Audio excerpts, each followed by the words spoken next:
আসসালামু আলাইকুম রহমতুল্লাহি ওয়া বারাকাতুহু। প্রিয় দর্শকবৃন্দ, আজকে আমি কিন্তু একটি বিখ্যাত চোরের গল্প নিয়ে আজকের ভিডিওটি শুরু করতে যাচ্ছি। অবশ্যই আপনারা সম্পূর্ণ ভিডিওটি দেখবেন। ইতিহাসের সবচেয়ে বিখ্যাত চোরের মধ্যে একজন ছিলেন রবিনহুড, যিনি ধনী থেকে চুরি করে গরিবের সাহায্য করার জন্য বিশ্বজুড়ে পরিচিত। তবে এই কাহিনী কি পুরোপুরি সত্য নাকি শুধু লোক কাহিনী, তা নিয়ে অনেক বিতর্ক রয়েছে।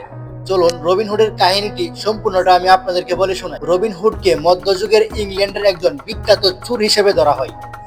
ধারণা করা হয় তিনি নেটিহ্যাঙ্কের শেয়ারউড ফেসিস্ট বসবাস করতেন। ধারণা করা হয় তিনি নটিংহ্যামের শেয়ারউড ফরেস্টে বসবাস করতেন এবং তার দল মেরিম্যান এর সঙ্গে মিলে ধনী ব্যক্তিদের থেকে চুরি করতেন। সেই চুরি করা অর্থ গরিবদের মাঝে বিতরণ করতেন। রবিনহুডের গল্পের সময়কাল ধরা হয় 12 থেকে 13 দশকের মধ্যবর্তী সময়ে। সেই সময়ের যখন ইংল্যান্ডে রাজা জন এবং শেরিফ অন নটিংহ্যাম নামে একজন অত্যাচারী শাসক ছিলেন। রবিনহুডের প্রধান শত্রু ছিলেন নটিংহ্যামের শেরিফ।